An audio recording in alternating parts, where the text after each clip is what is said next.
What's up everybody and welcome back to the channel. In the video for the First Descendant today, we are looking at the final masterpiece, which is an ultimate handgun for the game that most recently, alongside two other weapons, was basically reworked. Now, the original version of this weapon was, I would say, a little bit of a mess, kind of hard to understand and kind of like all over the place. But basically, whenever you reloaded it, you had a dice roll and one of three possible effects could happen. You could either shoot faster, crit more, or do more weak point damage. And then when you rerolled or reloaded, it would re-roll the dice again, and if you managed to get the same effect, it would improve it to stage 2, or if you got a new effect, it would scrub it and go back to stage 1 on the new effect. But it was very inconsistent, and sometimes it would just fucking delete enemies completely, and other times it would just be like throwing like marshmallows at something. So with the rework, this is a really cool step in the right direction. This gun is kind of like nuts now, and is like an all-in-one elemental delivery device, and pretty much is a really good choice for a mobbing weapon if you're tired of using Thunder Cage, you want to try something different, or you just want to goof around with something that really shreds enemies and looks cool while it does it, while potentially destroying your frame rate. But first things first, let's talk unique ability, and for that I guess I'll just move my face over here to this side. Now, there's no less to read here than there was with the original version of this, but nonetheless, as you can see, there's a lot going on here, but it's actually very straightforward to understand. Essentially, how the weapon works is when you reload, you get one of 4 unique ability effects, and essentially that's one of 4 elements. You either get Exploding Ecstasy, which is fire, and then it makes all of your bullets explode. Well, it makes 50% of your bullets, because there's a proc rate for this happening, as you can see here, a trigger rate, and that's of course if you have 4 out of 4, this rate increases as you get more versions of this gun loaded in. So Exploding Ecstasy, one of the 4 effects, basically causes fire bursts or explosions when you shoot. There's a 50% chance of that happening at a 5-meter radius with a 50 times firearm damage. And I'm not going to keep saying this over. Each one of these 4 effects has the same chance of happening. It has the same radius and it has the same firearm damage. So basically that's it, right? Then we have Restrained Dispassion, which is a ice explosion, which can also cause frostbite, which is essentially the status that you get from ice, which basically freezes the enemy in place. Then we have Pulsing Shock, which is essentially like a chain lightning effect and can go on. It's kind of like my favorite of the 4.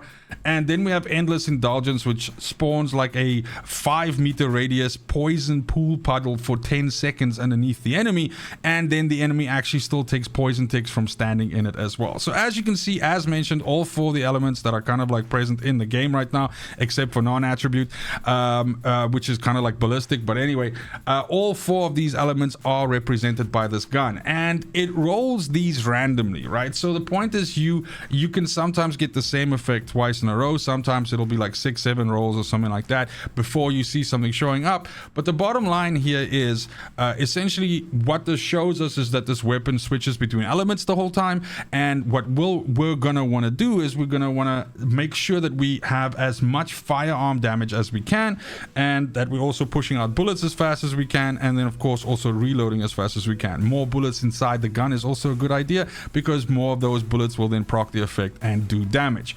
Now, one other thing that before we actually dive into modules and all of that stuff and everything like that, that is also worth noting about handguns is that carrying them and running around gives you the fastest speed possible, right? You know, as to the opposite of like running around with a machine gun or something like that, or a rocket launcher, which slows you down. So this is also just a really good feeling weapon to carry around, especially like if you're like a bunny lover or something like that, because it'll actually make you run faster with bunny as well, which is pretty damn sweet. Now in practice, let's quickly see the effect here in the lab. I do have some footage of out in the wilds as well, which will be a little bit later in the build, but we can see that when we shoot, that for example is the chain lightning effect. See, it procs quite a bit, kind of cute. And then here is our poison pool effect, and you see basically it drops a poison pool, that poisons everything, deals a whole bunch of damage, kind of cute. And then boom, there's our explosion effect, and then possibly next I might be getting the ice effect. So there was a really nice little spread there. We basically got all 4 in a row, which is pretty cool. But it's also important, one other thing, and the reason why I wanted to show this in the lab, is that these effects proc on the bullet hitting. It doesn't have to hit an enemy, so you can get it off of the floor and stuff like that as well, which is really good and helps with like the explosion and the ice one, because you can oftentimes basically hit like the sides and stuff, and the AoE damage will still do damage. And in the case of like the poison one, you can lay out a floor of fucking sludge like this that'll be a problem for enemies to walk through, and you capitalize on the mods and everything that you have on there. And then, like I said, let's see, then we've got the explosion one, bam, bam, bam, bam, bam. But yeah, this weapon, I think, does irritate your fellow teammate, though, because you have all this shit firing off on the screen.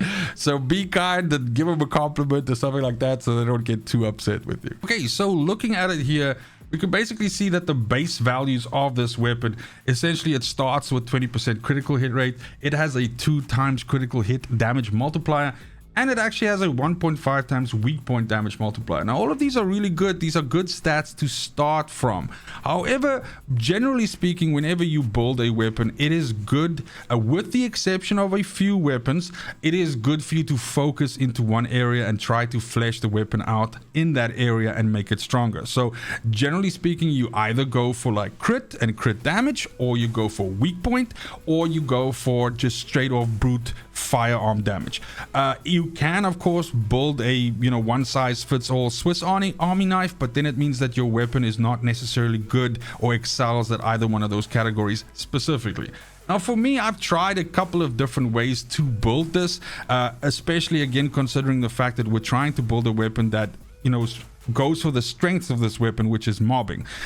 It is not to say that you can't use this to attack void intercept bosses. Guys, let's be honest, we've come to the point in this game where you can attack void intercept bosses with any fucking weapon in the game. As long as you have enough mods on there, you will deal damage. The bottom line is just that whether you want to be efficient or not, because of course there are more efficient choices out there. But that being said, for me, whenever I build a mobbing weapon, it is still important to me that I'm able to obviously use it to kill like rank and file enemies, but then when there's the odd occasional yellow bar, I don't want to be fucking struggling. I also wanted to actually just deal damage to the yellow bar as well, so that's not like a stopping point for me or a reason for me to switch to another gun. And I feel like we've accomplished that here. But let's build it together quickly. And starting us off as usual, your 3 holy parts of every gun build, the 3 mods that are present on every single build that you do, is of course fire rate up. So let's just go ahead and get that. So fire rate up, get that bad boy in there. And then of course we want our attack and reaction, which is a very big boost to our fire attack, but does give us more recoil, although that recoil is very controllable. And then our last piece of the triple pie is rifling reinforcement, again giving us a bunch of firearm attack. Every single gun has these 3 mods on, with maybe I guess 1 or 2 exceptions where you might swap 1 or 2 of them out, but this is kind of like the beginning point for most weapons. Now, as I said, the gun starts with relatively few bullets, right? It is a handgun, so it has a small magazine size, 20 bullets.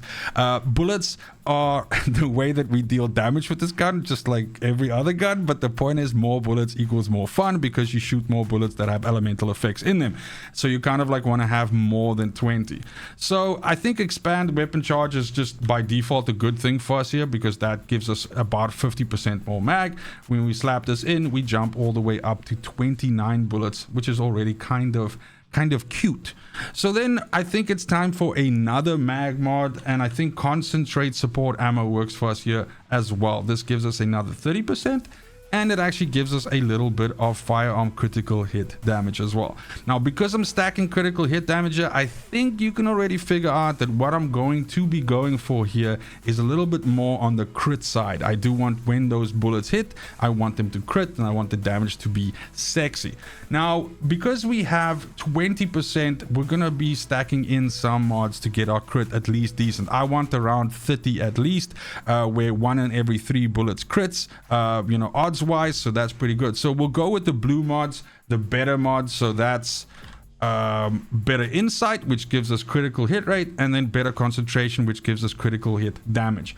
When we slap those in, now we jump up to 27.8% crit hit and a 3.6 times multiplier, which is very, very sexy. Then continuing on with the trend of crit, we want to be pushing that crit rate even higher. So for me, I think a really good option here is edging shot. Edging shot gives us a nice big chunk of critical hit rate, but however does give us a small firearm attack percentage decrease. Now, this is 15%, and in some people's eyes, 15% does, can be a lot, or it can be little. little depending on how you look at it. In my opinion, any time when your weapon has upwards of 500, 600, 700 to 800k DPS, like for example some of like Enduring Legacy, for example, like that, edging shot is a big penalty there because you're losing a far bigger portion of the pie. But if you're sitting around 250 to 300 to 350 or 375 like I'm sitting here, then edging shot actually gives you more than it takes away from you, because it does up your critical hit rate, because now we're sitting at 36.4% and you are just getting a little bit more value for your money than having that flat 15% firearm attack over there. Now we're almost done. Basically, we can install one of the new mods, which is bullet integration, which gives us some more firearm attack there, which is very, very nice, and actually gives us a little bit more critical hit damage, and that gets us to 4 times multiplier. So now we're critting 36.4% of the time, and when we do crit, we are critting for 4 times the damage, which is very, very sexy. Now the last mod that I'm gonna slap in here is a personal preference mod. It's always a good idea to get an ultimate mod in if you can, okay, because these can oftentimes have really, really good effects, and there are some fantastic choices available for us. Firing Fiesta, for example, is really, really good on this, because when you reload, rounds are not consumed for 3 seconds. This gun has an insanely high fire rate, or decently high fire rate, faster than most, and for 3 seconds you not consuming any ammo means that you can push a lot of bullets out, and that deals a lot of damage. So you cannot go wrong with Firing Fiesta, and I wouldn't blame you for taking it. Maybe I just move my face over while we look at mods here now. So Firing Fiesta is really good. Then the other mod that I ended up experimenting with and that I ended up really enjoying was Toxic Conductor. And the reason for that is this. I mentioned just now that it's important to me that not only should a mobbing weapon destroy the mobs, right, the rank and file dudes, I want to not struggle with yellow bars. Now, the thing is, what one of the 4 elemental effects on the gun does is it drops a poison pool. Now that causes the enemy to be, poisoned, and so therefore they are considered poison, which means Toxic Conductor kicks in. Now this mod helps you deal with yellow bar enemies that are a little bit more sticky, because those, when you shoot them and you have the poison effect, will then drop the sort of the pool underneath them, and you'll get this nice 26% increase in your firearm attack.